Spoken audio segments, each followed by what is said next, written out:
దేశంలో ఏ గ్రామానికి లేని చరిత్ర ఆ గ్రామం సొంతం. కృష్ణమ్మ ఒడ్డున ఉమ్మడి కృష్ణా జిల్లాలో ఉన్న పరిటాల గ్రామానికి మరొక ప్రత్యేకత కూడా ఉంది. దేశమంతా బ్రిటిషర్ల చేతిలో ఉన్నప్పుడు ఈ ప్రాంతం నిజాం చేతిలో ఉండేది. అసలు ఈ పరిటాల పరగడ నిజాం పాలనలో ఉండడానికి కారణం ఏంటి? ఈ పరిటాలకున్న చరిత్ర ఏంటి? స్వాతంత్రానికి పూర్వం అక్కడ ఏం జరిగింది చూద్దాం.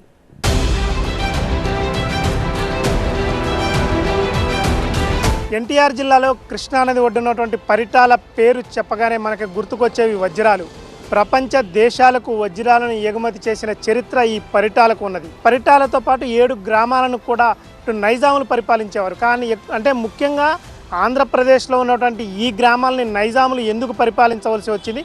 అసలు ఈ పరిటాల వెనక ఉన్నటువంటి చరిత్ర ఏమిటి? ఈ పరిటాల గ్రామంలో స్వతంత్రం రాకముందు జరిగినటువంటి చరిత్రకు సంబంధించిన పూర్తి వివరాలు తెలుసుకునే ప్రయత్నం చేద్దాం. ప్రస్తుతం ఎన్టీఆర్ జిల్లాలో ఉన్న పరిటాల గ్రామానికి అద్భుతమైన చరిత్ర ఉంది. నిజాం నవాబుల కాలంలో ఆనాటి రాజకీయ ఒప్పందాల కారణంగా పరిటాలతో పాటు పక్కనున్న 7 గ్రామాలను నిజాం తన ఆధీనంలో పెట్టుకున్నారు. మిగతా కృష్ణా జిల్లాను బ్రిటిష్ వాళ్ళకిచ్చేశారు. ఈ పరిటాల ప్రాంతాన్ని తన ఆధీనంలో పెట్టుకోవడానికి ప్రధానమైన కారణం వజ్రాలు. పురాతన కాలం నుంచి కూడా పరిటాల ప్రాంతంలో వజ్రాలు విపరీతంగా లభించేవి. ఇక్కడ దొరికే విలువైన వజ్రాలను చార్మినార్ ప్రాంతానికి తీసుకువెళ్లి అక్కడ మెరుగులద్ది ప్రపంచ దేశాలకు ఎగుమతి చేసేవారు. అలాంటి విలువైన వజ్రాలను అందించే ఘనమైన పరిటాల 1766 నుంచి నిజాం చేతుల్లోకి వెళ్లిందని చరిత్రకారులు చెబుతున్నారు. పరిటాలను బ్రిటిష్ వాళ్ల నుంచి తీసుకోవడంతో బ్రిటిష్ వాళ్లకు తెలంగాణలోని ప్రస్తుత హుజూర్ నగర్ దగ్గరున్న లింగగిరి, కోదాడ దగ్గరున్న మునగాల పరిగణాలను ఇచ్చారు నిజాం. ఇందుకు సంబంధించి 1788లో నిజాం బ్రిటిష్ వాళ్లు ఒప్పంద కాగితం కూడా రాసుకున్నారు. ఇలా రెండో నిజాం అసఫ్ జాహీ కాలం నుంచి పరిటాల అనేది ఒక ద్వీపంలాగా ఉంటూ నిజాం పరిపాలనలో ఉండేది. నిజాం అధికారులు పరిటాలతో పాటు గని ఆతుకూరు, బత్తినపాడు, మొగులూరు, కొడవటికల్లు, ఉస్తేపల్లి, మల్లవల్లి గ్రామాల్లో రాక్షసంగా వ్యవహరించేవారని అప్పటి పెద్దలు చెబుతున్నారు. పన్ను వసూలు కోసం పనిచేసే లంక సుబ్బయ్య శాస్త్రి అనే అధికారి నిజాంల మన్నల్ను పొందడానికి ప్రజల్ని చిత్రహింసలు పెట్టేవారంటున్నారు. ఆడవాళ్లపై అత్యాచారం చేయించడం, దేవాలయాలలో దీపారాధనలు అర్పించడం లాంటి దుర్మార్గాలు చేసేవాడని, శిస్తు కట్టలేదని చెప్పి వాళ్ళ ఇళ్లకు వెళ్లి ఆడవాళ్లతో అసభ్యంగా ప్రవర్తించేవారని తెలిపారు. ఇంతటి అరాచకాలు చేస్తున్న లంక సుబ్బయ్య శాస్త్రిని గొట్టిముక్కల దగ్గర ప్రజలు తిరగబడి చంపేశారని చరిత్రకారులంటున్నారు. ఒక విధంగా లంకా సుబ్బయ్య శాస్త్రిని పరిటాల ప్రజలు అమాయకులైనప్పటికీ కూడా అతను దుర్మార్గాలను ఎదిరించడం, అతన్ని హత్య చేయడానికి కారణం ఏంటంటే ఉస్మాన్ యూనివర్సిటీలో వందే మాతరం ఉద్యమం తీసుకొచ్చిన విద్యార్థి నాయకులు పరిటాలు వచ్చి అక్కడ ప్రజల్ని మోటివేషన్ చేయటం వల్ల కూడా వాళ్ళలో తిరుగుబాటు బావుట ఎగరవేయడానికి ఒక కారణమైందని చెప్పవచ్చు. 1947 ఆగస్టు 15న దేశానికి స్వాతంత్రం వచ్చింది. కానీ హైదరాబాద్ సంస్థానానికి మాత్రం స్వాతంత్రం రాలేదు. నిజాం సంస్థానంలో భాగమైన పరిటాలకు కూడా స్వాతంత్ర ఫలాలు దక్కలేదు. ఇండియాలో కలిసేది లేదని, తాము స్వతంత్రంగా ఉంటామని నిజాం ప్రకటించిన తర్వాత పరిటాల ప్రజలు ఒక నిర్ణయానికొచ్చారు.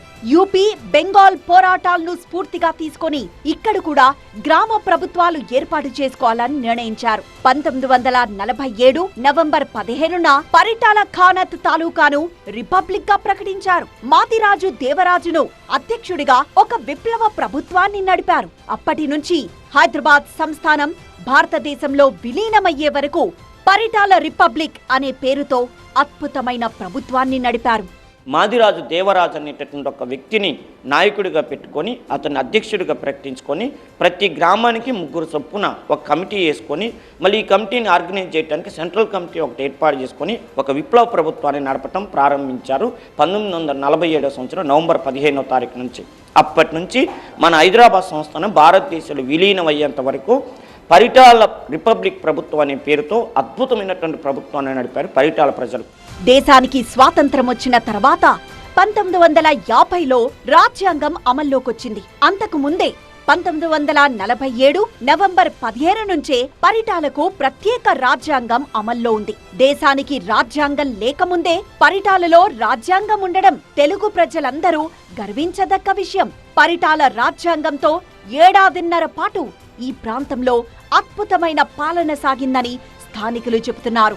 ప్రపంచ చరిత్రలోనే 7 గ్రామాలు ఒక స్వతంత్ర రాజ్యంగా 13 నెలల పాటు, ఎందుకంటే 1947 ఆగస్టు 15 నుంచి 1948 సెప్టెంబర్ 17 వరకు స్వతంత్ర సామ్రాజ్యంగా కొనసాగిన పరిటాల రిపబ్లిక్ చరిత్రలో ఇది లిఖించబడిన విషయం.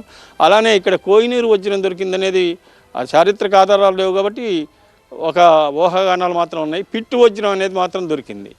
పిట్టు వజ్రం వాటికి కూడా లండన్ మన మ్యూజియంలో ఉంది. పరిటాల రిపబ్లిక్ ప్రభుత్వానికి ఒక అధ్యక్షుడు, ఒక ప్రధాన కార్యదర్శి, ఒక కమిటీ ఏర్పాటు చేసుకున్నారు. ఏ రాత్రైనా, ఏ క్షణమైనా నిజాం సైన్యం, రజాకర్లు తమ 7 గ్రామాలపై దాడి చెయ్యొచ్చని ప్రత్యేక సైన్యం రూపొందించుకున్నారు.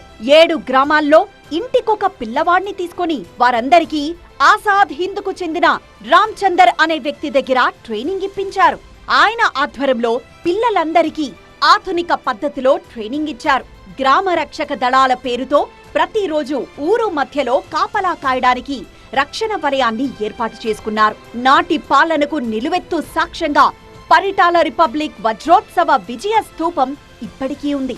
ఈ స్తూపంలో 1947లో పరిటాల ఠానాపై దాడి నుంచి భారత్లో విలీనం వరకు అన్ని తేదీలను క్లియర్ గా రాశారు. పరిటాలలో ఇది ఒక వజ్రాల గనండి. తెనాలి దగ్గర కొల్లూరు టు పరిటాల వరకు వజ్రాల మైనింగ్ ఉండేదంట. దానికోసమని నిజాం ప్రభు 7 గ్రామాలని వజ్రాల వ్యాపారం కోసం ఇచ్చేసి ఉంచుకుంటే మా వాళ్ళు తిరగబడి ఇక్కడ ఈ ఊరు నాయకులందరూ కలిసి ఒక 21 మంది 7 గ్రామాల నుంచి 21 మంది నాయకులు కమిటీకి ఏర్పడి పత్తేదార్ జగద్వీర్ సింగ్ అనేవాడిని ఎమ్మడబడి పోలీస్ స్థానాల మీద దాడి చేసి వాళ్ళ దగ్గర తుపాకులు లాక్కుని వాళ్ళని ఎల్లగొట్టి దీన్ని స్వతంత్ర దేశంగా ప్రకటించుకున్నారని చెప్పి మా పెద్దలందరూ చెప్పేవాళ్ళు. పరిటాలలో సొంత పాలన చూడటం కోసం జయప్రకాష్ నారాయణ, అరుణ అసఫ్ అలీ, హయగ్రీవాచారి లాంటి స్వాతంత్ర సమరయోధులు ఇక్కడికొచ్చారు. మహాత్మా గాంధీ కూడా పరిటాలలో స్వపరిపాలన గురించి గొప్పగా కొనియాడారని అధికార పత్రాలు కూడా ఉన్నాయి. తెలుగు నాయకులైన టంగుటూరి ప్రకాశం పంతులు, పివి నరసింహారావు, హైదరాబాద్ స్టేట్ ఫౌండర్ అయిన రామానంద తీర్థ పరిటాలలో నెలల తరబడి ఉండి పరిటాలలో సాగుతున్న అద్భుతమైన పాలనను మెచ్చుకున్నారు. ఆ ఇబ్బందులను ఎదుర్కోవడానికి పోలీస్ స్టేషన్ పై దాడి చేసి స్వతంత్ర దేశంగా ప్రకటించుకున్నారు వీళ్ళు. అప్పుడు తర్వాత దేశం ప్రకటించుకున్న తర్వాత మదన్ మోహన్ మాలవయ్య గారు వచ్చి ఇక్కడ పరిటాల జెండా వందనం చేశారట. ఇది ఈ ప్రభుత్వం ఎన్నుకోబడిన తర్వాత. అలాగే జయప్రకాష్ నారాయణ గారు వచ్చారు పరిటాల, అరుణ అసల్ఫీ గారు వచ్చారు హైదరాబాద్ నుంచి ఇక్కడికి వచ్చి వీళ్ళ మేనేజ్మెంట్ అంతా సహకరించారు వారందరూ. ఇంతటి ఘనఖ్యాతి కలిగిన పరిటాల 2 తెలుగు రాష్ట్రాల సరిహద్దులో ఉండడం తెలుగు ప్రజలందరూ గర్వించాల్సిన విషయం. 80వ స్వాతంత్ర దినోత్సవ వేళ ఈ పరిటాల రిపబ్లిక్ చరిత్రను ప్రతి ఒక్కరూ తెలుసుకోవాల్సిందే. భారతదేశానికి స్వతంత్రం వచ్చిన తర్వాత ఈ 7 గ్రామాల ప్రజలు నిజాంకు ఎదురు తిరిగి స్వతంత్ర దేశంగా ప్రకటించుకున్నారు. భారతదేశ చరిత్రలోనే ఒక గ్రామం అంటే 7 గ్రామాలు కలిసి ఒక పరగనాగా సొంతంగా పరిపాలించుకున్న చరిత్ర మాత్రం ఈ పరిటాల గ్రామానికి ఉన్నది. వీడియో జర్నలిస్ట్ వెంకట్తో శ్రీధర్, TV9 విజయవాడ.